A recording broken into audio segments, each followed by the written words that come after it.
Most people don't start a business because they're passionate. They start because they're frustrated. A job that doesn't pay enough, a dream that won't let them sleep, a moment where comfort turns to restlessness.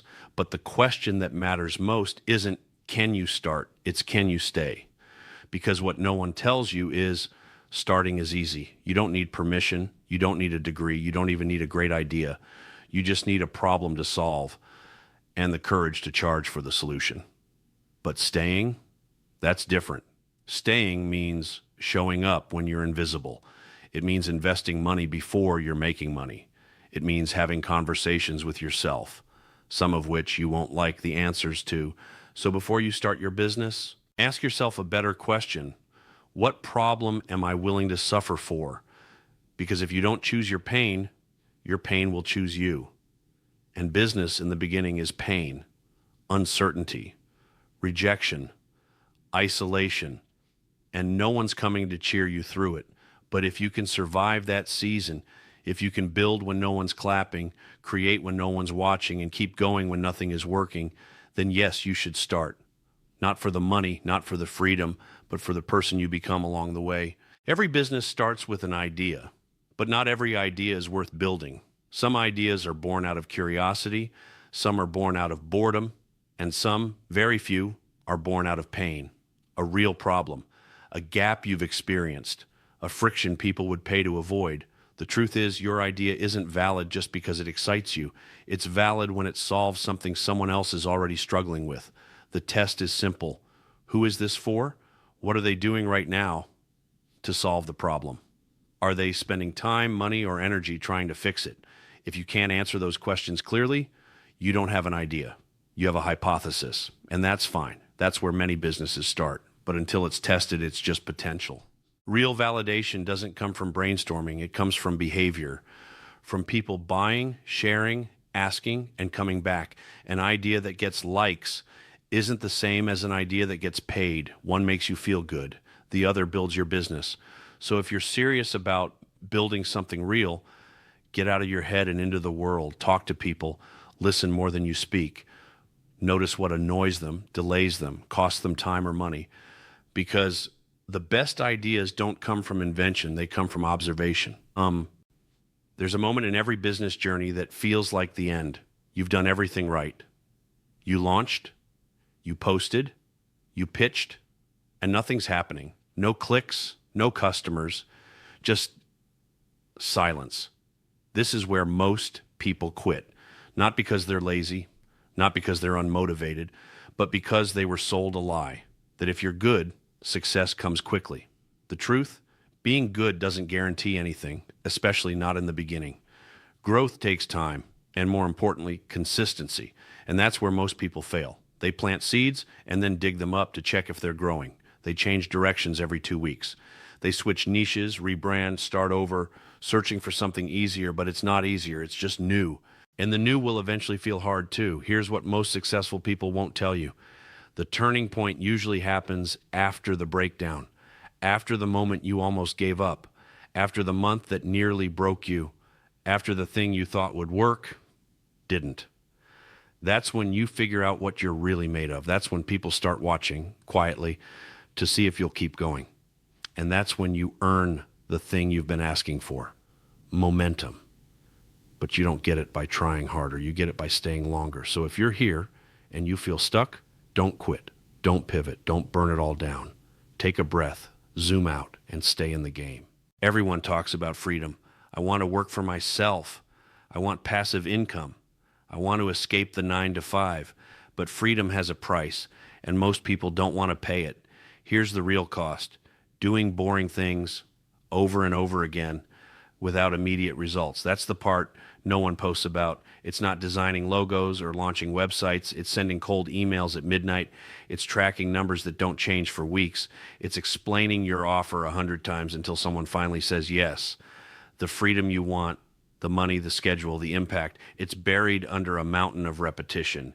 You don't get it by doing what's fun. You get it by doing what works until it works better. That means mastering the boring stuff, following up, updating systems, and while out posting consistently even when no one's watching. It's not glamorous, it's not exciting, but it's what separates the trying from the thriving. The algorithm won't reward you because you're talented.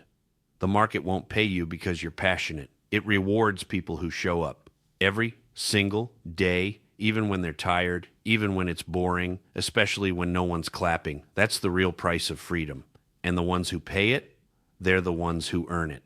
Motivation is a lie, not because it doesn't exist, but because it doesn't last. It's unreliable, emotional, fleeting. If your business depends on motivation, it dies the moment you don't feel like it. What you need isn't more energy. What you need is a system. A system doesn't care if you're tired. A system doesn't argue with your emotions. It runs even when you're running low. Want to post more consistently? Build a content calendar and batch record your videos. Want more leads? Set up automations that do the follow-up for you. Want more revenue? Create a simple sales process you can repeat every week. Systems don't just save time, they save willpower. They turn discipline into default. They make success boring, and that's a good thing, because the truth is, the people you look up to aren't more motivated than you. They just have better systems. They don't wake up wondering what to do next. They've already decided, and their system reminds them. So stop chasing motivation. You don't need another pep talk. You need a playbook. One you can run when you're tired, one you can trust when you're uncertain, one that frees your mind so you can focus on growth. You're smart. You're skilled. You work hard. So why are you still broke? The answer is simple. Talent doesn't get paid. Value does. The market doesn't care how good you are. It cares what problem you solve. You could be the best graphic designer, copywriter, or consultant alive. But if nobody knows what result you bring, they'll pass on you every time. Broke doesn't mean you're bad. It means you're unclear. Here's how to fix that. Stop selling your skill.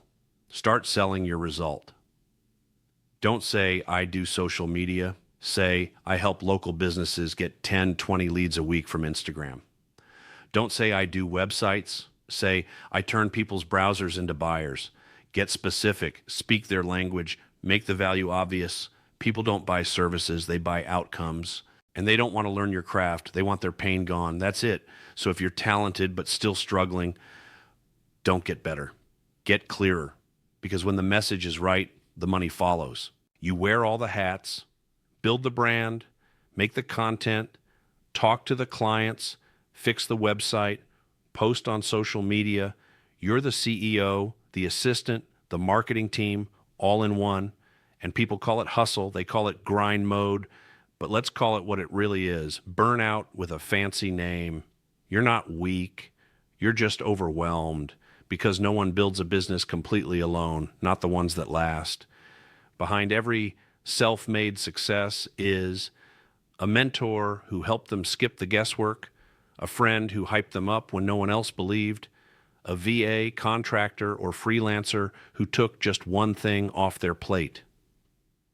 Doing everything yourself isn't noble. It's expensive. You lose time. You lose clarity. You lose momentum. The truth, you don't need a huge team. You just need support. Someone who edits while you record, someone who posts while you pitch, someone who sees the vision and helps move it forward. Because the longer you do it all alone, the longer it takes to win. Delegation isn't a luxury. It's a strategy. And if you want to grow, you need to let go, just a little. You've posted every day. Your website is live. Your branding is clean. But the clients still aren't coming in. So what's the real reason? It's not your colors. It's not your logo. It's not even the algorithm. It's clarity. Most people don't buy from you because they don't understand what you actually do. Helping entrepreneurs reach their full potential sounds nice, but no one knows what that means. You need to answer one question fast. What problem do you solve? And for who? I help Airbnb hosts automate guest messaging. I build landing pages that convert cold traffic. I clean driveways so spotless your HOA sends thank you notes. That's what makes people stop scrolling. That's what makes strangers turn into leads. If people don't get it, they won't click. If they don't see the value, they won't pay. You're not being ignored. You're being misunderstood. Fix the message. Make it stupid simple. No fluff, no buzzwords, just value in plain English. Because when the message is clear, everything else starts to work. You're gaining traction, and the views are growing. The followers are trickling in, But the bank account, still quiet. Why? Because attention isn't income until you turn it into an offer. Followers don't pay you, clients do. And clients don't come from vibes. They come from offers that solve real problems. An offer is not just what you do, it's what you promise. I build Shopify stores that convert browsers into buyers. I coach realtors to close more deals with content. I automate appointment booking for pressure washers. That's not just a skill, that's a solution. And here's the trick. Once you have attention, the offer is what turns that attention into cash. No offer, no conversion. No conversion, no business. Doesn't matter how many views you rack up. If people don't know what to buy, they won't. So stop chasing followers like that's the goal. Build the offer that gives your content purpose. Because the truth is, you don't need 1 million followers. You just need a few people with a real problem and a reason to trust you. Get that part right, and the income starts to match the effort. You keep adding. More posts, more offers, more tools, more strategies, but nothing's moving. No growth, no clarity, just noise. That's not hustle. That's panic in disguise. When things aren't working, most people think, I need to do more. But the truth is, you probably need to do less and focus. Not every strategy is worth your time. Not every platform is worth your energy. And not every offer deserves to stay alive. You don't grow by stacking random actions. You grow by doubling down on what's actually working. Here's how to figure that out. What content gets you the most engagement? What message brings in real leads? What service or product people keep asking for? That's your signal. That's where your energy goes. Everything else, just noise slowing you down. Consistency doesn't mean doing everything. It means doing the right things, over and over. You're not lazy, you're just distracted. And when you cut the fluff, the path gets clear because momentum comes from direction, not from chaos. Every entrepreneur hits a wall. Too many ideas, too little traction. That's when it clicks. You don't need more offers. You need one offer that lands. One offer that people understand instantly. One offer that solves a clear problem. One offer that makes people say, where has this been all my life? That's the offer that changed everything. Not because it was fancy, not because it had a funnel or a webinar, but because it was simple, valuable, repeatable. One business owner went from 0 to 6 figures just helping Shopify stores recover abandoned carts. Another built a full-time income just setting up Zapier automations for local businesses. And another made a killing writing email sequences for online coaches. These weren't groundbreaking, but they worked because they were specific and they solved pain people were willing to pay to fix. Your breakthrough won't come from spreading wider. It'll come from going deeper. With one offer that does the heavy lifting, nail the offer. Then build your content, your systems, and your brand around it. Because in business, it's not about being everything to everyone. It's about being the obvious choice to the right people.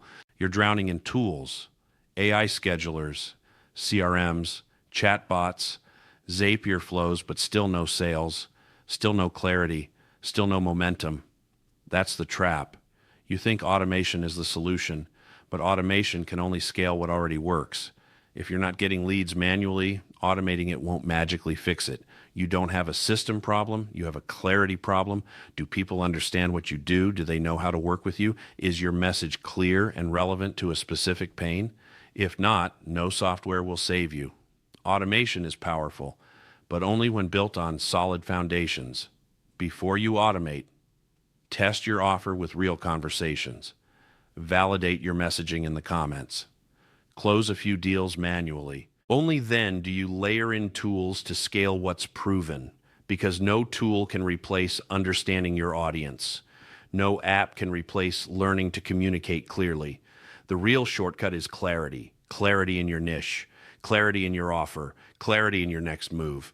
Once you've got that, then you automate, not before. You think being safe is being smart, so you tiptoe, you wait, you second guess, you post the professional version, you price yourself low so no one says no, you stay in the middle just in case. But here's what no one tells you. Playing it safe is the most dangerous move you can make, because safety doesn't get you noticed. Safety doesn't build trust. Safety doesn't create any emotional response at all. Playing it safe is the fast lane to being ignored. The businesses that win, they have edge. They take a stand. They charge what they're worth. They show up bold, loud, or real, not beige. You don't need to be outrageous, but you do need to be memorable.